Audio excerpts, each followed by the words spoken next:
Baik. Alhamdulillah, syukur kepada Allah Subhanahu Wa Taala kerana limpah dan kurnianya dapat sama-sama kita berkumpul pada petang ni. Kita akan sambung kelas kita tentang bab taharah lagi kan, bab najis dan cara-cara membersihkan najis. Jadi pertamanya terima kasih dan tahniah pada semualah sebab berjaya buat nota tu. Dan saya pun tak berjaya nak baca semuanya dalam 100 lebih lah. Tapi nak tahu, tengok komitmen lah. Jadi semua dapat. Dan saya pasti banyak ilmu-ilmu baru yang awak semua dapat tentang haid, istihadah dan juga nifas. Tu baru bahagian pertama. Dia ada bahagian kedua, bahagian ketiga. Kalau nak tahu lebih lanjut tentang tu, boleh tengoklah Ustaz Abu Usamah tu antara yang terkenal lah di Terengganu ni dalam bab fiqh, dalam bab terutamanya dalam bab solat semuanya banyak daurah-daurah yang dia buat. Dan saya pun banyak belajar daripada beliau. Jadi insya-Allah hari ini kita masuk tajuk baru tentang bahagian najis dan cara-cara menyucikan najis. Benda ni awak semua dah belajar start daripada kafar, daripada sekolah rendah, sekolah menengah dah selalu belajar. Jadi kita ulang balik lah. Jadi najis dia terbahagi kepada 3. Yang pertama mughallazah, iaitu najis dalam kategori berat. Anjing, babi, keturunan daripada kedua-duanya tu dikira najis mughallazah. Cara cuci dia, hilangkan air najis dengan basuh dengan air tanah. Jadi 6 kali dengan air mutlak. Jadi kiraan 6 kali air mutlak tu 6 kali air mutlak dulu, kemudian yang last kali air tanah, boleh tak? Boleh. Boleh mana-mana satu. Jadi pelik kalau 6 kali air mutlak, air yang ke-7 tu baru tak guna air tanah. Jadi tak bersih semua. Jadi boleh nak buat pun boleh. Tapi yang terbaik yang pertama yang air tanah 6 kali dengan air mutlak. Kalau guna dengan benda lain, dengan sabun, pencuci lain ke apa ke nak ganti, boleh tak? Tu setakat ni syarat kita tak membenarkan lagi dengan benda lain, guna dengan air tanah juga. Kalau nak buat pun campurkanlah tanah ke dengan air benda-benda yang lain untuk menghilangkan najis anjing babi ni. Jadi satu masalah juga lah kalau kena kapet ke, kalau kena tangga rumah ke, kalau kita nak bersihkan takkan nak cuah tanah semua dah. Jadi boleh ambil sedikit tanah, masukkan dalam air, jadi air tu campur dengan tanah. Tu tanda kita ni cakna lah tentang najis berat ni. Jadi kalau anjing babi dikira sebagai najis yang berat, jadi boleh tak kita nak pegang? Jadi pegang kering sama kering tak payah kita cuci. Walaupun tak payah nak cuci, hukum dia kita tak disuruh untuk pegang. Jangan kata kita belajar, kita apalah pegang anjing pun, kata saya kering dia pun kering kan. Betul dalam hukum syarak kata dia anjing tu dia kering kita kering, jadi tak kena suci, tapi tak bermakna kita boleh pegang. Jadi kena faham betul-betul lah. Jadi dalam mazhab lain mungkin lah, dalam mazhab Maliki boleh pegang anjing walaupun keadaan basah, tapi kita ni keras sikit dalam mazhab Syafi'i ni sangat menjaga, iaitu kita tak boleh nak pegang mudah-mudah. Tapi kalau dalam keadaan terpaksa memang dia ni nak kena langgar lori ke, jatuh dalam longkang ke apa, kita nak selamatkan, tak ada masalah. Lepas tu kita kena samak. Kemudian najis mutawassitah, najis pertengahan. Nanah, muntah, air kecing, mazi, air wadi. Air wadi ni kalau kita angkat benda yang berat ke apa ke, dia keluar kan. Jadi hilangkan air najis, kemudian basuh dengan air mutlak. Siapa-siapa yang ada adik ke, yang sini yang ada dah kahwin ke, dah ada anak ke, mana tahu tak, kahwin muda. Umur 18 kahwin dah, ada anak umur setahun 2 ke. Jadi satu masalah yang sangat besar lah. Kalau ada najis pada di rumah dia, yang dia tak basuh dengan baik. Biasanya kalau air kecil ataupun muntah lah, tiba-tiba muntah sikit ni, kita kesak gitu je, kita tak alirkan dengan air. Jadi dia dihukum sebagai najis. Walaupun nampak kering bersih, nanti kita ambil air semayang ke apa ke, dan keadaan basah, kita pijak tempat tu. Bila kita pijak tempat tu, benda tu akan jadi najis. Jadi kaki kita ni dalam keadaan kotor, tak sah ibadat yang kita semayang. Sebab tu kena jaga betul-betul air kecil ke, nanah ke apa, muntah ke, kena alihkan buang najis, alihkan air dulu. Lepas alihkan buang air, air tu, lepas tu kita keringkan. Tu cara dia. Tu kalau najis tu aini, yang nampak air dia. Satu lagi yang kita sebut sebelum ni, najis hukmi. Najis hukmi ni, najis yang memang kita tahu benda tu ada najis, tapi tak ada dah. Contoh kita dah bau dia semua tak ada dah, tapi tempat tu memang sebelum ni memang ada najis. Jadi kita tak payah buang lah air tu, sebab air tu tak ada dah, kita cuma kena jiruskan air juga ke atas dia. Kalau tak ada najis tu kita lepas takut tadilah kita duduk di rumah kan banyak PKP ni, ibadat-ibadat kita buat sehari banyak dah ibadat, rupanya ibadat kita tak sah, kita dalam keadaan berdosa semua, ibadat tak sah semua ni, padahal itulah jadi masalah balah adik-beradik. Sikit-sikit rasa nak marah orang apa, rupanya hati kita ni tak tenang, tak ada kesejahteraan dalam keluarga, dalam rumah tangga, sebab kesucian tak jaga. Okey, yang ke C pula, najis mukhaffafah. Semua nampak ni, ni nota ni. Okey, najis mukhaffafah iaitu najis ringan. Air kencing, ingat syarat dia. Dia kena air kencing, kanak-kanak, lepas tu syarat dia lelaki. Sebab apa dia tak boleh kanak-kanak perempuan? Lelaki dengan perempuan kata air kencing sama tak? Ada berapa sebab dalam kitab fiqh sebut.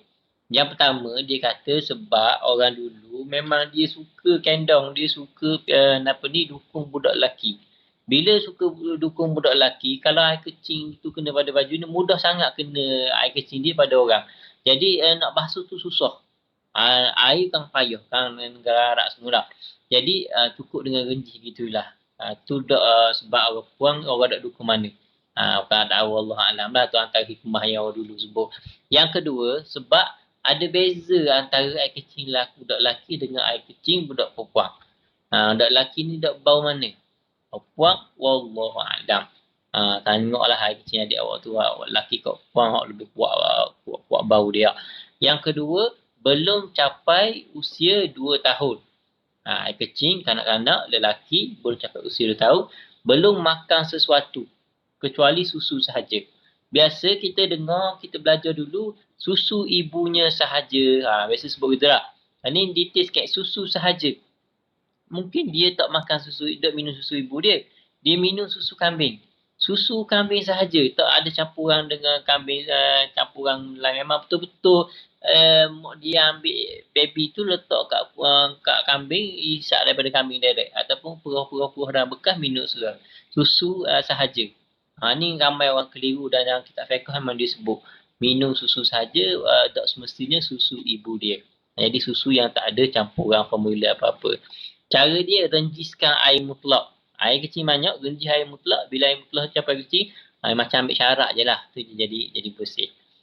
Lepas tu menyucikan kulit bangkai. Jadi sucikan kulit bangkai ni kita panggil samak.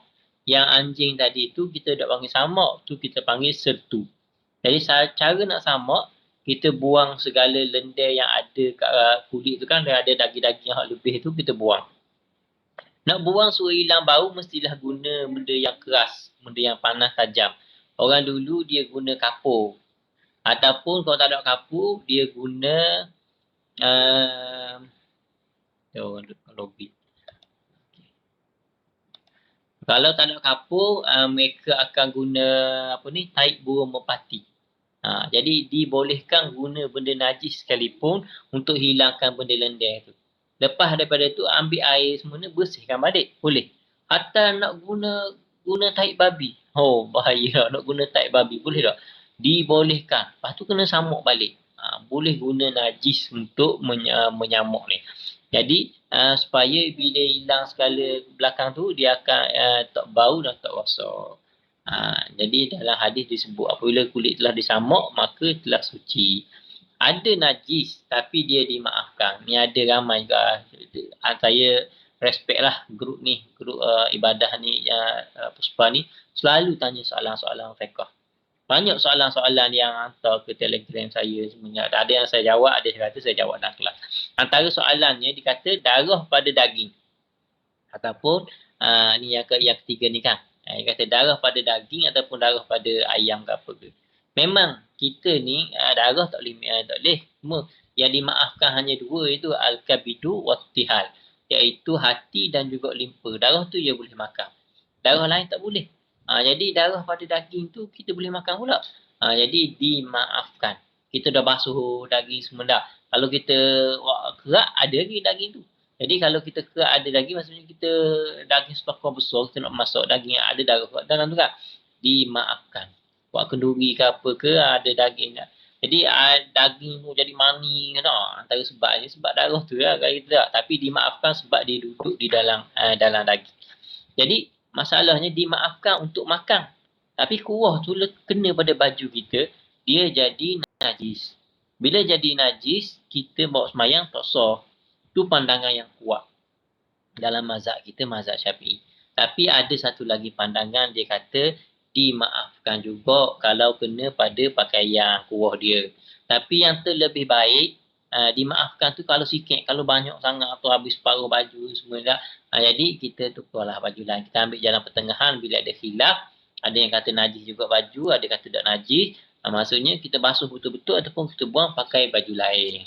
Jadi apa? Ada soalan Fatin Syafiqah? Ada soalan ke? Kalau tak ada saya sambung. Yang seterusnya percikan air kecing yang terlalu sedikit. Sebab tu kita ni disuruh supaya kecing duduk. Jangan kecing berdiri. Sebab kita tak sedar tak. Jika air kecing tu dengan sengaja kan, air kecing tu kena pada pakaian. Kalau sikit saja, tu dimaafkan. Kita nak tahu kalau kita tak perasan tak. Kalau kita kecing, kalau kawasan tu ada air, kita akan nampak lah macam ada tisisan-tisisan pada air bawah tu. Rupanya ada air kecing kita yang yang ni tidak. Kalau dengan sengaja dengan banyak semuanya, tu. Kalau seluar, kalau air kecil yang sedikit yang tak dapat kita nak kawal, tu dimaafkan. Yang kedua, najis yang sedikit yang dibawa oleh lalat. Lalat ni kotor, jatuh dalam gelas ke, dalam jam sok, dalam kendi ke apa ke. Jadi dimaafkan. Jadi cara dia, kita kena, kalau lalat tu sebelah kaki, kena masukkan dua-dua kaki dia dalam air. Sebab lalat memang kajian saintifik pun sebut dah lah. Satu najis belah, satu lagi ada ubat. Dia mungkin kalau kita tak celup tu dia. Lepas celup tu kalau kita rasa nak makan, nak minum, minum lah.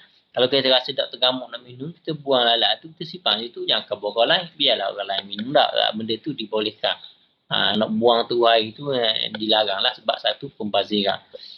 Yang keempat tu, tahi ikan dalam air selagi air tak berubah. Bila ikan puyuh, ikan apa ke semua kan, ada air ikan dalam akuarium, dalam bekas apa ni, dalam kolah tu ada ikan, ada tahi dia tak. Jadi sikit je tak berubah. Tapi kalau air tu jadi hijau tu jadi macam air lokang, air apa ke, dia tak dimaafkan. Mulut bayi yang ada muntah. Okey, mak dia nak semayang, anak dia nangis, lepas tu dia bagi susu. Jadi mulut dia tadi dia muntah. Jadi kesan muntah daripada mulut dia kena pada putih susu ibu dia. Jadi mak dia semayang tu, tu dimaafkan. Sebab dia ni tak, dia yang kecil je lah. Darah nanah walaupun banyak kalau tak mengalir. Darah sepatutnya dia kena sikit je. Tak boleh daripada duit shilling 5% gitu lah. Sikit je lah kalau darah boleh. Tapi kalau tak mengalir ke tempat lain, darah ataupun luka yang banyak tu tak apa. Darah yang terpercik pada baju tukang daging. Ni susah nak kawal. Tukang daging macam mana pun kena got darah baju dia. Tanya waktu semayang, dah nak tukar. Jadi dia semayang dengan baju. Ni kalau kita duduk di negara Arab ke India, kita akan nampak lah. Orang-orang dia tu sangat jaga waktu semayang.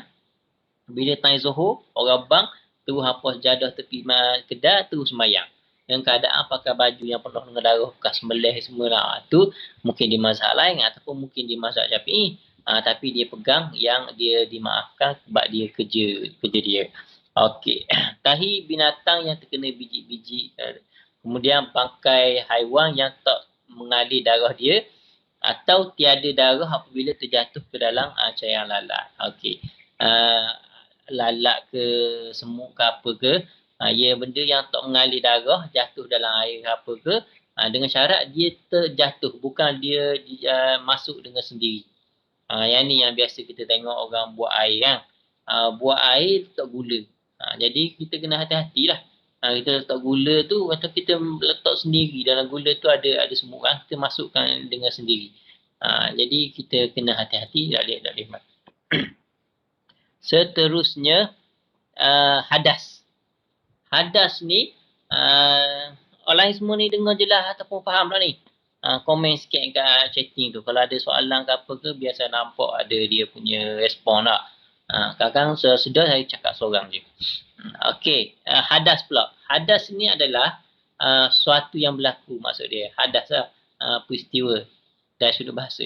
Dari sudut syarak, perkara iktibari pada anggota badan manusia yang menghalang daripada sahnya solat.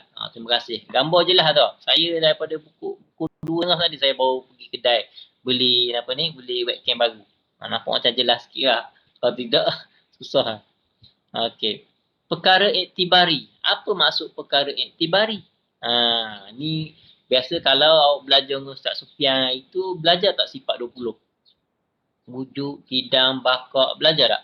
Kalau belajar sifat 20, dari sifat 20 tu ada yang perkara yang wujud, ada perkara yang adam, yang tak wujud, ada perkara yang iktibari. Perkara yang iktibari tu maksudnya perkara tu ada, tapi ada dia tu adalah ada yang kita tak nampak, yang hanya ada di akal. Tu maksudnya perkara iktibari. Ada yang perkara hal. Hal ni dia tak wujud dan dia tengah-tengah antara wujud dengan antara tak wujud. Jadi kalau kita belajar 4 sifat tu, wujud, adam, tiada, hal dengan iktibari. Iktibari ni contoh dia kalau saya kata gelas itu pecah. Gelas pecah. Jadi gelas tu adalah perkara yang wujud, memang kita nampak. Wujud nampak dengan mata, nampak dengan boleh fikir dengan akal. Yang kedua pecah. Pecah tu adalah perkara iktibari, amrun iktibari. Sebab pecah tu kita tak nampak dengan mata. Kita nampak gelas, kita nampak kaca, kita tak nampak dia punya pecah tu. Cuma dia boleh difikir dengan akal perbuatan kelakuan pecah. Jadi hadas ni kita tak boleh nampak dengan mata. Kita cuma tahu benda ni dalam keadaan kotor. Tu maksud dia. Perkara iktibari pada anggota badan yang halang daripada sah solat dan yang ibadah lain dan kalau tidak diberikan rukhsah. Jadi hadas ni dia ni terbahagi kepada terbagi kepada 2. Satu hadas kecil, satu hadas besar. Jadi kalau saya tanyalah, kalau orang penuntut ilmu nak belajar, antara adab yang utama yang belajar adalah dia kena suci daripada hadas. Maksud dia kena sentiasa dalam keadaan wudu. Ada dalam kitab Ta'lim Muta'alim, adab belajar, dia kata ada 2 orang yang menuntut ilmu ni, dia ni sama-sama hebat semula. Tiba-tiba time nak mengajar tu, seorang tu tak boleh apa-apa daripada ilmu dia, seorang tu boleh banyak ilmu. Rupa-rupanya orang yang belajar tadi tu, salah seorang yang bijak tadi, dia belajar sentiasa dalam keadaan berwudu. Dia membersihkan diri daripada hadas, menyebabkan keberkatan pada ilmu dia. Jadi kita buat apa-apa kalau boleh-bolehnya dalam keadaan baiklah, dalam keadaan kita ni lepas daripada hadas kecil dan juga hadas besar. Okey. Jadi hadas besar samalah tadi. Jadi kesimpulannya, syarak kata nak membersihkan daripada hadas ni ada 3. Satu wuduk, satu mandi dan satu ni tayamum. Tayamum ni ganti. Okey. Alat untuk bersuci pula. Alat untuk bersuci ada air. Air daripada 7 jenis. Air hujan, air laut, sungai, embung, haji. Cukup tak 7 Husa 2, 3, 4, 5. Tak cukup. Jadi hujan air ni kalau nak ingat mudah, dia ada 3 daripada langit, 4 daripada bumi. Air yang daripada langit adalah air hujan. Air saji yang telah cair lah. Bukan air saji kerah itu lesik-lesik. Tapi air saji yang telah cair. Yang ketiga air embun. Ini air yang sangat berkat lah. Siapa-siapa yang ni tak, kalau rumah ada kawasan kampung ke apa ke, kalau pagi-pagi bangun pukul 6 pagi, pukul 5 pagi tu, pergi ke pokok-pokok, ambil air daripada embung tu, ambil berwuduk. Tu antara terapi lah. Orang ada gangguan jin, gangguan syaitan ke apa ke, air tu nombor 1. Barulah daripada air hujan malam Jumaat ke apa ke lah. Itu antara air-air yang sembuh, yang baik untuk penyembuhan. Nah, kalau siapa-siapa suka tengok YouTube ada cerita apa ni, Syami Sazli tu kan, dia suka dengan Pokta kan. Ada gambar Pokta tak? Pokta tu umur dia 100 lebih kan. Kalau ada tu yang interview hari tu lah, apa dia amalan-amalan Pokta tu? Siapa umur dia panjang semua dah, umur bekat semua. Dia ni, satu dia tidur awal. Yang kedua dia akan bangun setiap pukul 6 pagi, pukul 4 pagi. Dia bangun buat apa? Dia kata dia bangun, dia jogging. Dia jogging dengan bini dia. Dia kata dia jogging, mandi air embun semua. Tu amalan dia. Mulai tak tidur dah. Lepas tu dia tunggu untuk pergi surau semua ni. Tu tengok boleh gagah lah nak bersikap semuanya. Selingai lah tu. Tu nak khabar ada air berkat jugalah. Kemudian air bumi, air mata air perigi, air sungai, air laut. Jadi air ni adalah suci. Air suci tak tengok pada sifat asal dia. Tak kira lah di warna hitam ke warna putih ke jernih ke keruh ke masam ke masin ke. Dia air tu dikira sebagai air yang suci. Jadi boleh untuk suci. Kemudian debu tanah yang suci.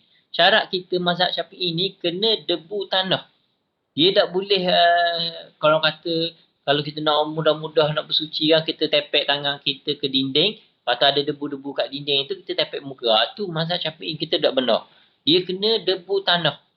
Ada dulu kita selalu belajar sekolah nak tayamum guna tepung. Ada orang kata orang nak tayamum guna apa? Guna tepung. Sebab cikgu dia selalu buat praktikal guna tepung.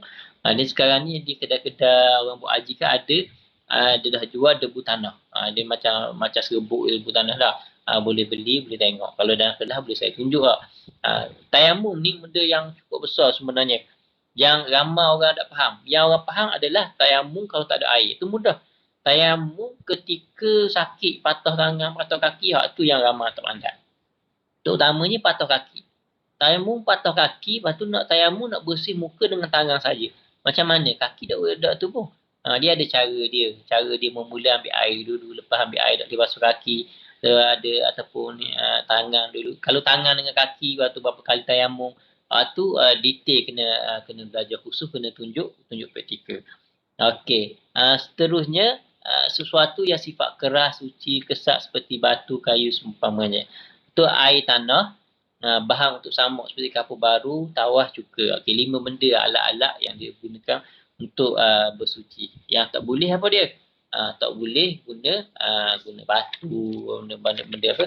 Barang-barang yang yang baik lah, tak boleh diguna benda-benda ni je. Okey. Batu pula. Yang tak boleh guna tulang. Tu tak boleh. Kemudian bahagian air. Air ada yang suci boleh menyucikan. Okay. Ada yang suci tak boleh menyucikan. Ada yang suci tak boleh menyucikan haram. Satu ni makruh. Dan keempat air yang tak suci dan tidak menyucikan. Okay. Hal pertama, air yang suci dan boleh menyucikan. Air mutlak yang kekal dengan sifat asal dia. Okey. Ni yang boleh suci lah. Jadi walaupun lama terbiar belum campur tanah pun tu dibolehkan. Boleh. Yang kedua, air yang suci yang boleh menyucikan tapi makruh. Ni air musyammas. Air yang kena matahari. Bukan semua air yang kena matahari macam contohnya depan rumah kita. Syarat dia kena berlaku di negeri panas. Yang kedua, letak dalam bekah yang selain daripada emas dan perak. Apa hikmah dia? Sebab bekah daripada emas dan perak, dia tak menghasilkan karbon-karbon apa, barang tindak bala kimia yang boleh beri kesang pada kulit. Sopak ke, kulit kanser. Dia perasan tak hari ni kan banyak kan berlaku masalah kanser lah. Antara penyebab dia adalah bahan-bahan kimia. Contohnya botol air mineral kita. Banyak bahan kimia yang tu kan kalau kita guna 2 kali ke botol air mineral kena guna sekali je ataupun kita letak dalam kereta panas lepas tu kita minum. Tu kandungan bahan kimia tu memang kita minum tu memang sangat-sangat berbahaya. Jadi boleh menyebabkan penyakit kanser lah. Jadi dalam Islam pun dia larang minum air dalam bekah panas, dalam bekah-bekah besi. Kenapa? Dia ada yang boleh bahan dia boleh masuk bercampur. Kecuali emas dengan perak dia tak. Kemudian air yang diguna pada badan manusia sekalipun mayat ataupun haiwan yang boleh menyebabkan penyakit sopak seperti kuda. Jadi tak boleh kuda hak boleh menjakitkan boleh jakit lah. Okey. Jadi ada satu lagi air yang dikira sebagai air musyabbal lisyurbi. Air yang tak boleh digunakan untuk bersuci. Contoh dia untuk mengambil wuduk ke apa ke air apa? Air yang dikhususkan untuk minum untuk orang-orang yang musafir. Ataupun kalau di tempat India di Mekah ke apa ke, air letak tepi jalan dipanggil ma'us sabil. Air ni untuk orang letih-letih untuk orang minum. Macam air paip gitu je. Haram kita ambil guna untuk bersuci sebab air tu orang nakah, orang bagi untuk kegunaan lain. Jadi kita tak boleh ambil gitu. Kita ada air sikit dalam musafir, air tu bersih. Cumanya air tu memang untuk kita minum. Kita boleh kita tayamum walaupun ada air sebab air tu ada kegunaan lain yang lebih besar. Okey. Seterusnya air yang suci tapi tak boleh menyucikan. Ni awak kena faham. Ada 3. Air yang pertama mustakmal. Mustakmal ni bukan sahaja air yang telah digunakan. Dia penjelasan ni panjang sikit. Air yang kurang daripada 2 kolah yang telah digunakan untuk mengangkat hadas pada basuhan pertama. Memula kita ambil air, kita basuh muka. Basuh muka kali pertama, air daripada basuh muka tu ada jatuh bawah. Jadi kita guna air yang sama, air yang bawah tu adalah air yang mustakmal yang kita tak boleh nak guna dah. Kalau basuhan pertama kita tu suci dah, basuhan yang kedua maksudnya untuk melengkapkan saja ataupun ambil sunat, basuhan ketiga sunat saja, air daripada basuhan yang ketiga tu tak dikira sebagai air mustakmal. Tu air mutlak. Air mustakmal ni air daripada basuhan pertama yang dengan basuhan pertama tu dah menyebabkan dia ni dah suci dah muka dia. Kalau basuhan ketiga tu barulah suci bersih semua muka ni, tu dikira tiga-tiga lah sebagai air basuhan yang mustakmal, air mustakmal. Jadi air tu tak boleh dah nak gunakan untuk bersuci dan untuk ni lain dah. Jadi air yang kedua adalah air mutaghayyir. Air mutaghayyir ni air yang berubah warna dia, bau dia. Contohnya air gaharu, air kopi, maksudnya air bersih dah campuran dengan lain menyebabkan dia berubah. Jadi orang katakan air nak berwuduk dengan air kopi, air teh boleh dah.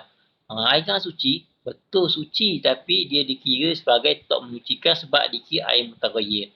Kau jawab kita nampak bijak sikit. Yang ketiga air muqayyad. Air yang ada nama asal dia dah. Contoh air terbelah kelapa, ada air dalam kelapa tu.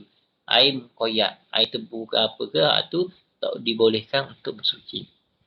Yang ketiga, air tak suci dan tak boleh menyucikan. Itu air mutanajis. Air mutanajis ni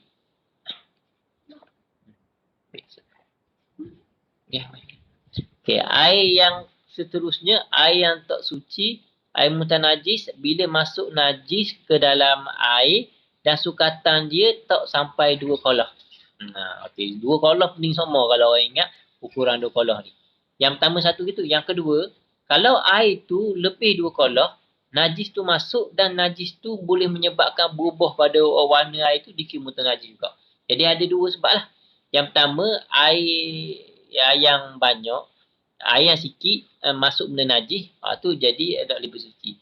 Yang kedua, air banyak masuk najis tapi najis tu menyebabkan berubah tu warna jadi kuning tu sebab adik kita berak dalam kolah contohnya.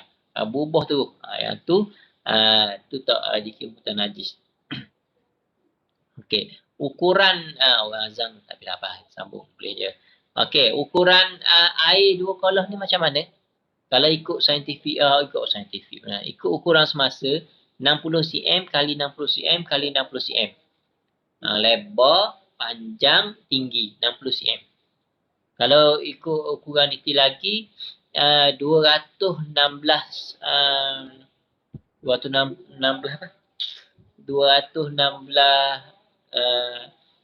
apa ukuran bagi air?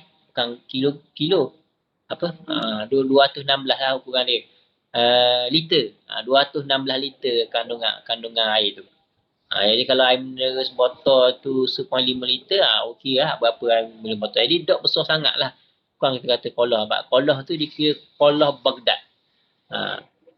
Kalau dalam bekah segi pak sehasta suku, bekah bulat, rentah bulatan dia sehasta, bulat gini macam bulat gini, sehasta. Lepas tu panjang dia tu tinggi dia 2,5. Macam tonderang kita tu, suti tonderang tu kira boleh dah tu. Jadi tu ukuran sebenar bagi 2 qolah. Okey, istinja pula. Kalau bab istinja tu maksud apa perkataan istinja tu? Okey. Istinja tu maksud dia menghilangkan. Tu maksud benar perkataan istinja. Jadi cara dia basuh najis guna air. Macam istinja tu tak semestinya guna batu lah. Apa-apa benda yang nak menyucikan bersih tu kita guna sebagai kita beristinja. Jadi ni yang kita macam silap juga. Yang selalu kita faham istinja guna batu sahaja. Tu tak, yang guna air tu tak kira sebagai istinja. Yang pertama, basuh najis dengan menggunakan air tu yang terbaik. Yang kedua, hilangkan najis dengan barang benda kesak tanpa gunakan air. Yang ketiga, buang najis dengan benda kesak, kemudian barulah guna air. Okey, kalau buang najis guna tisu sahaja, tak guna apa-apa, tak guna air apa, sah tak? Lepas tu nak semayang, hukum dia sah. Sah. Jadi kita jangan katalah orang ni guna tisu saja tak guna air, kata tak sah semayang. Sah hukum dia. Dengan syarat memang hilang dah najis tu memang betul-betul hilang. Jadi yang terbaik adalah buang najis dulu, lepas tu basuh dengan air. Apa hukum kalau basuh dengan air, basuh dengan air, lepas tu barulah guna dengan benda kesak. Jadi benda tu adalah perbuatan yang sia-sia atau tak dibenarkan. Jadi kalau yang terbaik macam tadilah, yang terbaik adalah kita guna batu ke apa ke, kita buang najis, barulah guna air. Sebab lepas tu taklah bau tangan, taklah kotor sangat dah. Apa hukum istinja? Hukum istinja yang pertama wajib. Wajib bila apa? Kalau dengan sebab kecil, buang air besar ke, dalam keadaan basah ke apa ke, tu wajib. Yang kedua, istinja boleh jadi sunat. Bila istinja jadi sunat? Kalau sesuatu yang keluar daripada kemaluan adalah benda najis tapi tidak mengotorkan. Kenapa keluar daripada kemaluan tapi tak najis tapi kotor? Contohnya ulat. Dia kena penyakit kenapa, tiba-tiba keluar daripada ulat. Tapi taklah akan menyebabkan najis semua, jadi sunat kita bersih. Yang ketiga, hukum dia harus. Keluar peluh di bahagian punggung. Ada bateri lah. Keluar peluh di bahagian punggung. Hukum dia adalah harus. Yang seterusnya makruh. Makruh sebab apa? Kentut. Kentut nak istinja. Lainlah kalau kentut keluar sekali najis dah. Kentut saja. Kata istinja hukum dia makruh. Haram. Istinja guna air tapi air ghos. Air rampasan. Curi air orang kenapa ke, tu hukum dia haram. Khilaf aula. Maksudnya ada benda yang lebih baik tapi dia buat juga. Dia hukum dia khilaf aula. Contoh air zam-zam. Hukum guna air zam-zam adalah khilaf aula. Yang lebih baik kita guna air lain. Jadi benda lebih kurang macam makruh juga ada digalakkan lah. Okey, itu adalah tentang istinja. Jadi kita apa ni? Banyak lagi ni. Tapi tak ada bateri. Tunggu ya. Kita stop dulu sekejap, nanti kita sambung lah. Dalam 10 minit kita sambung balik. Saya nak cari ngecah dulu. Wallahu a'lam.